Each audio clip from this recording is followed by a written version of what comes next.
Hi, I'm Lisa, and this is Rosemaling with Art of Lisa. Come join me at my desk today for some freehand painting. Come on down. All right, so these are my colors today. They're kind of fun and interesting. You can see that I'm in the pinks and the golds and the little green. What we're going to do, not really sure. We're just going to start with my nice big filbert brush here. Let me back up just a teeny bit so you can see, and let's get started. Let's just go ahead and pull a C stroke down here. All right, I'm going to add a little bit of gold. For some reason, I always tend to like with these rectangular frames to just start in the corner. Not really sure why, it just kind of works for me. Let me push that out of the way here. Go ahead and turn this way. Let's go ahead and pull a nice S stroke way off the top here. Okay, let's pull that back. Here we go. I'm just going to press down on those bristles here and pull this back and around and let it finish. All right, maybe add a little bit of flamingo. Now these are totally untraditional colors with the Juneberry and flamingo and purple sunset, but you know, sometimes you just need to go a little untraditional. Why don't we pull a happy little C stroke right off the top here? So this is just a simple 8x10 little canvas that I had prepped, a while back. Like, I don't even know how long I prepped this. And then I had given it a little bit of a purple tinge. That's a little bit of white there. Let's add a little, maybe a little purple sunset. What do we think? Oh, there we go. Let it show up. So I'm using a dry brush. That means I'm not using any medium. I'm just using the force of the bristles. Oh, that's better. And I'm pulling the brush towards me here. And you can see I haven't loaded that much paint on here, right? And I haven't put any water. I do have water aside. Let me make sure I wipe my hand off because that will get on me. Guaranteed. You know, I picked a little bit of the citron color here. It's a little bit of green. Oh, that kind of works. It gives a little bit of richness to it. Almost going to look like a little bird coming out now. Nice little light brush strokes. All right, a little bit more gold. You know, I put out some rich gold, but I think it's going to be too, maybe not. I thought it was going to be too orangey, but really not too bad there. All right, let's add some more strokes. So Rosemaling is an art form that originated, it's a decorative folk art that originated in Norway during the late 1600s, 1700s. Really, the heyday was in the 1800s. Now, back in the day, they didn't work on canvas. They worked on wood, right? And they certainly didn't work on these colors. That wasn't a thing. I mean, this was kind of a traditional look, and can you imagine your house looking like this? The winters were really very long, right? No pinks in there. But, you know, maybe if the original Rosemalers had pink available, maybe they would have used it. You never know, right? Well, this is kind of fun. There's a whole variety of styles that fall under the Rosemaling umbrella, but everything is based on C strokes and S strokes. So stroke work is super, super important. There's some C strokes there. Notice that's coming in. It's going to tuck right in there, and it flows down to our center, right? This is very fantasize kind of flowers, right? I'm doing little brush strokes here, just adding some nice little pink tones. This is fun. Maybe we need to pull another pink over here. Okay, so as I was saying, Rosemaling is based on brush strokes. You have your C strokes that you see here, and then you have your S strokes. Your C strokes, well, that is your featured actor. You can see most of the strokes that I'm doing on here, here's another C, are C strokes. Notice that's going to wrap around. It's going to follow down all the way, right? And your S strokes are like your supporting actor, right? We don't need as many of them. We can actually do an entire piece just in C strokes. Now that technically is an S stroke. How is that an S stroke? Because it's going to wrap down and come up and come around this way. Can you see the S? Right? And that also is going to follow.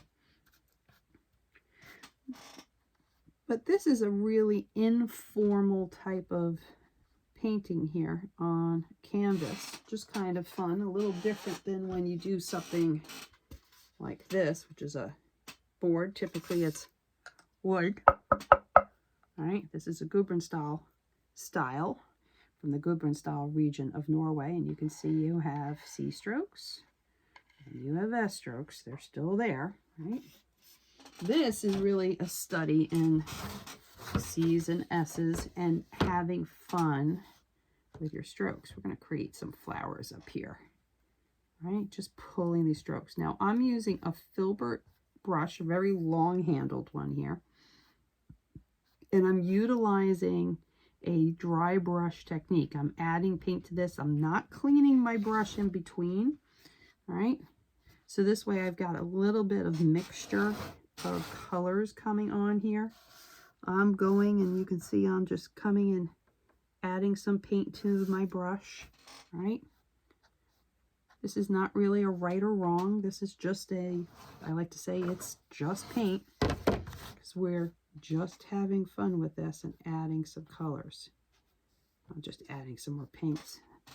Now, if I'm working on wood or on a much longer piece or a much more intense piece, obviously, I'm not really going to paint it this fast. But this, it's just fun to play, right? Again, we're just playing with colors here. Maybe we'll add a little bit more, another layer of white here. Right? You can see my colors are on here. Now this is acrylic paint, so it will dry quite quickly. Okay? And I'll have to make sure when I put this brush aside, which I am in a second here. Okay, I'm going to go ahead and just take a piece of paper towel. All right, here's my paper towel. I'm going to take a little bit of water. Okay, and I'm going to wrap this up and just put it aside so my brush does not dry out on me when I go move on to some detail. Because right now, these are just our base strokes. We want to bring this alive. And just so you know, these are the paints that I'm using. Okay, I used an America, let's see, a folk art, a deco art, and then I have some Joe Sonia paints here. Okay, these are my paints. I will list them down below. All right, so let's see. I think what we're going to do for our detail color, I think I'm going to go with this darker color here, and I'm going to add a medium to it, so that way it makes it a little looser. Let me get a palette knife.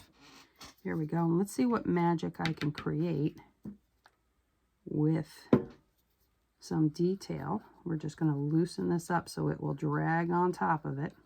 So medium is what you add to your paint in order to get different effects. In Rosemaling, we use a medium to make it more transparent. We use it for our line work, which we call detailing, right? I'm just going to wipe off our palette knife, getting paint all over my fingers because that's just how it works. Let's go ahead and pull out a detail brush here. You think I have a few brushes? Just a few there. There we go. Let's pull out this nice little liner brush. Let's bring our canvas back here. I'm going to go ahead and load up my brush with paint. All right, this is that Juneberry. Now let's go ahead and bring this to life. Okay, so now we're going to add some fine touches here. We're going to make these really quick brush strokes that we made more defined. Okay, notice I'm using my opposing arm as a brace. Okay, this way it steadies my painting hand here. So I'm not shaky. If I were just holding like this, I would be very, very shaky if I didn't have anything underneath me, right? But we're going to go ahead and just detail this around. Do I have an exact idea of how this is going to look at the end? No. I have a fairly good idea of how it's going to look, because now I've been painting for a very long time. I started with Rosemaling when I was 11 years old, and I am way past 11 now. So we're talking about 40 plus years with a paintbrush in my hand. Now, I think my husband has figured out that I have about 10,000 plus hours of painting. So a lot of what I do is muscle memory, right? Anytime we do something often and frequently, I'll have some more stuff out of my way here, we develop muscle memory, right? And the muscle memory helps to control your strokes, control whatever it is that you do frequently. Okay? This just happens to be what I do.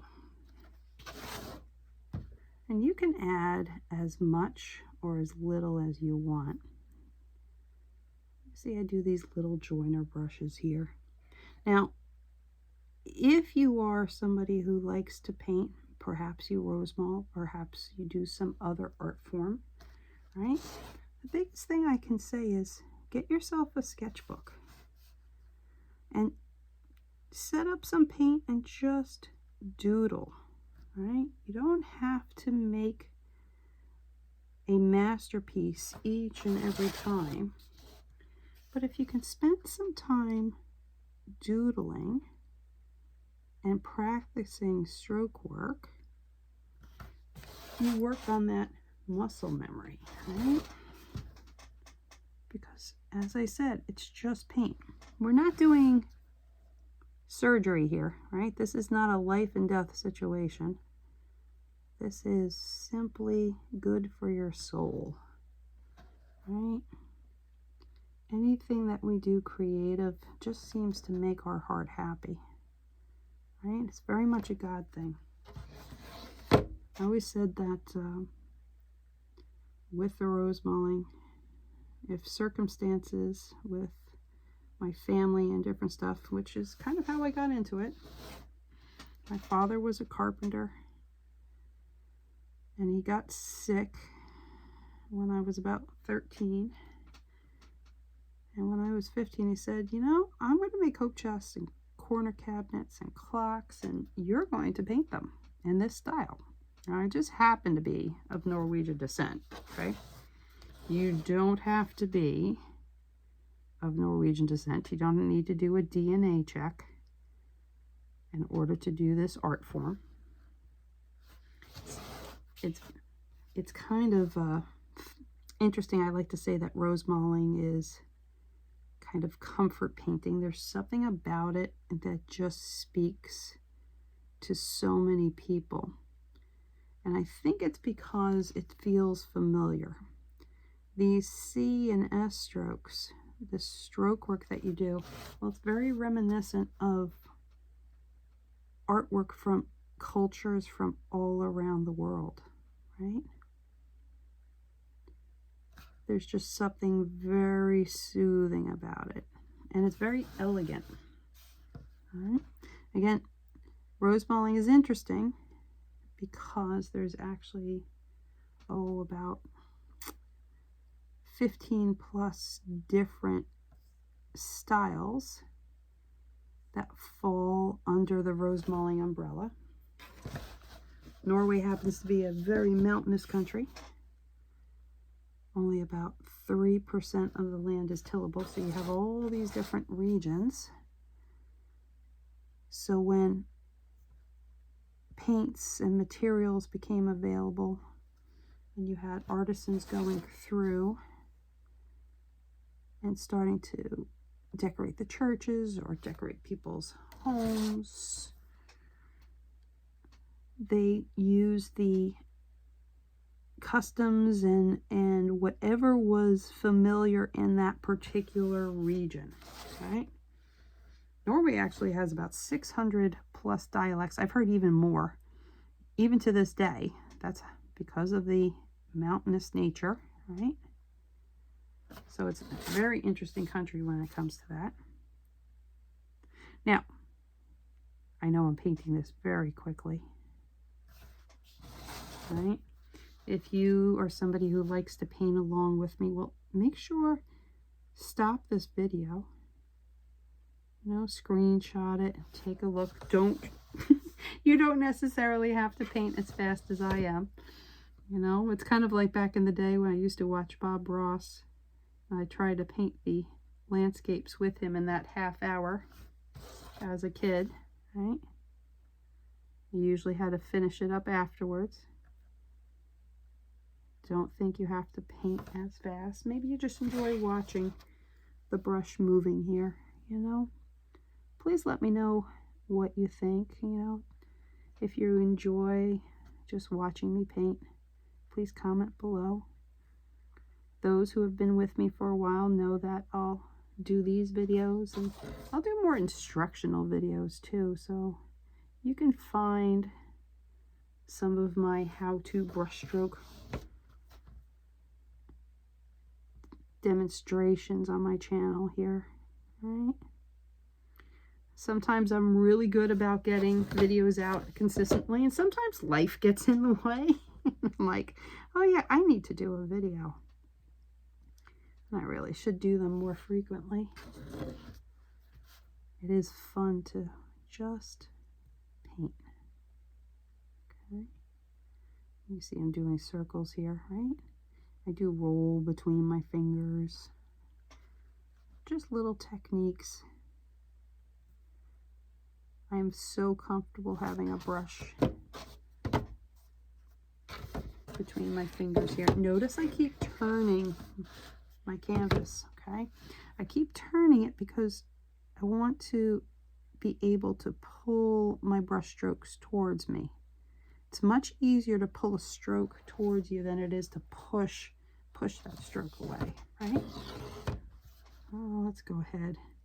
We're almost done. I hope as I finish this one up that this has been an enjoyable little pit stop in your day with these fun, non-traditional, joyous colors here. Remember, life goes by very quickly, and it's nice to find something that just soothes the soul. Whether you enjoy just watching or if you want to give it a try, find something that just makes you happy, that makes your heart sing. This art form definitely does that for me. It keeps me very busy, but I feel so very blessed to have found this. And I'm blessed that I'm able to share it.